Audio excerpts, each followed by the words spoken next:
Hello and welcome.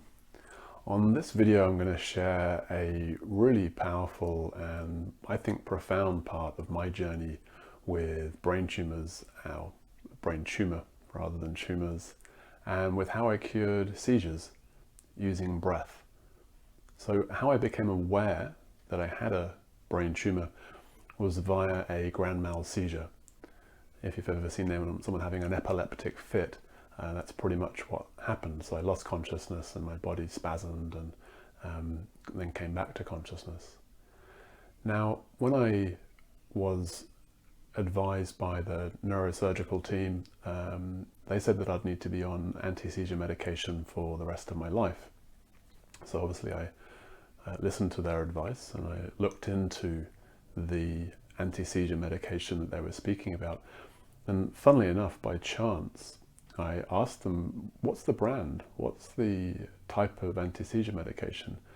Wondering if they were going to say Keppra, which they did. And I knew this brand because my friend had recently gone through emergency brain surgery and had had a great deal of trouble with these anti-seizure medicines. So I knew both in a general sense that anti-seizure medicines often have very many negative effects that we euphemize as side effects, and specifically that this anti-seizure medication could be problematic. So I did some more research and I found out that these anti-seizure medications are questionable in their efficacy. So very often if you're having seizures and you take these medicines, they will not be effective in stopping your seizures.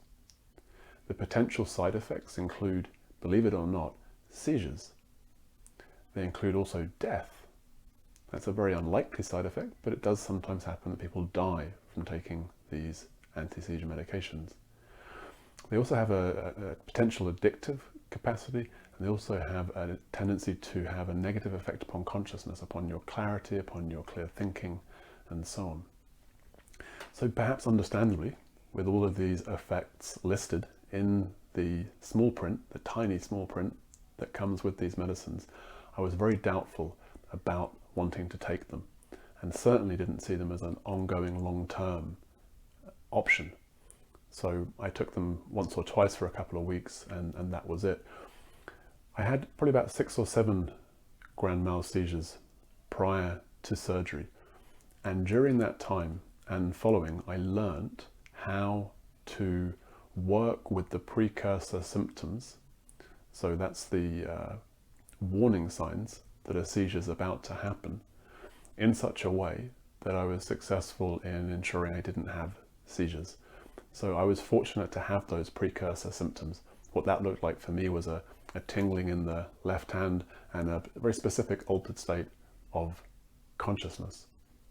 So when that happened, when those two things occurred, I practiced with that, and I discovered that in the immediate moment a strong fear arose in the body, like a physiological fear. And with a sequence of these events, I was able to practice each time and get better each time. Initially I asked, what am I scared of?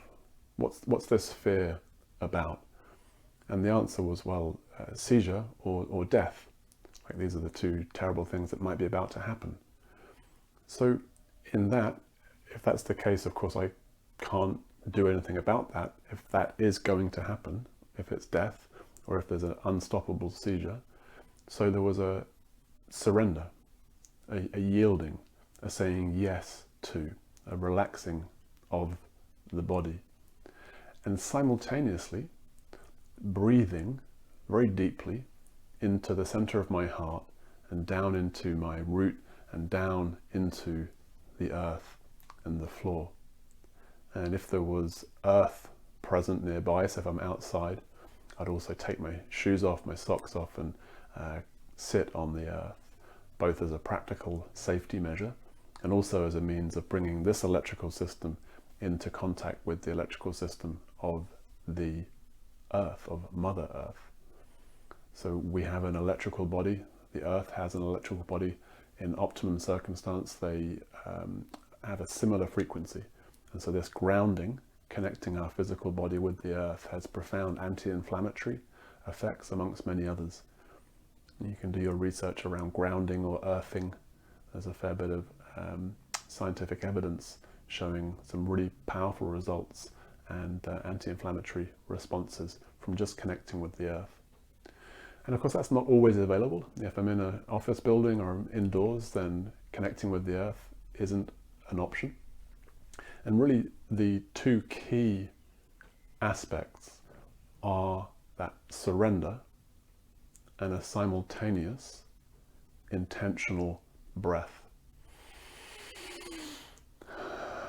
We do this commonly, to take a deep breath. We're advised, if we're getting emotionally het up or stressed, we might be advised to take a deep breath. So we know from our own experience that this has a powerful balancing effect upon the nervous system.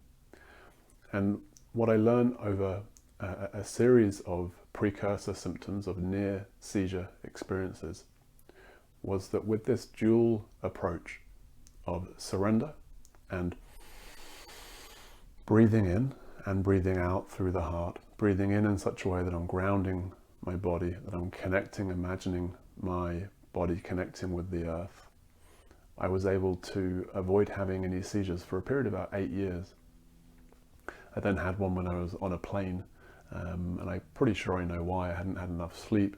There was a few symptoms, a few higher risk factors that were at play in that circumstance. And of course, if you're taking a deep breath on a plane, it's a very different breath in terms of the amount of oxygen, the balance of the air, and so on, the makeup of the air that you're inhaling. So that was a reminder of how unpleasant seizures can be. And other than that, I've had no seizures. That was about 18 months ago. So approaching 9 or 10 years. And this simple method of inhaling deeply whilst also surrendering is being very effective. And it's worth saying that for me, that was supported by practices such as yoga and qigong and meditation, zazen, to have cultivated some capacity to breathe with intention, to breathe in different parts of my body, and to hold attention and concentration upon what I desire to.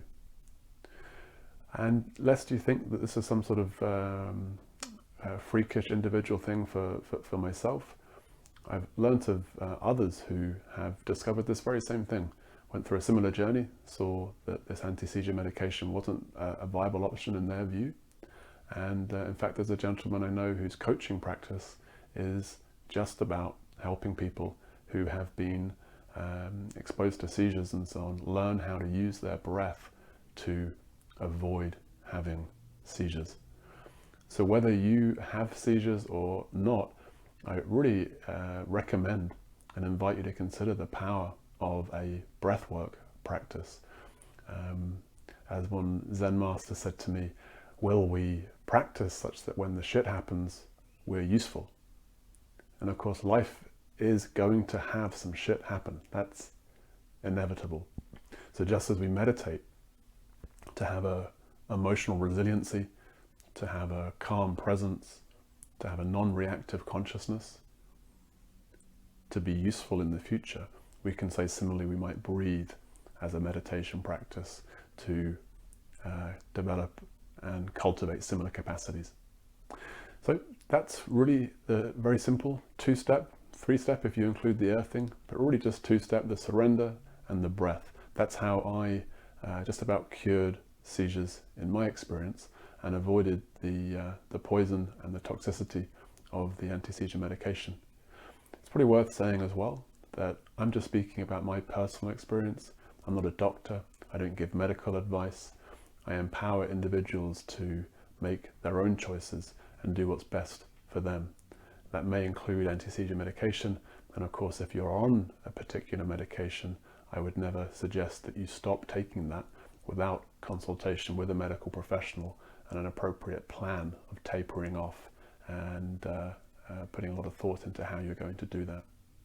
So I hope this video has been useful, either as a practical guide to how you can minimize or cease your seizure activity, or as a simple inspiration as to indicating the power of our consciousness and the power of our breath and the power of our intention and practice.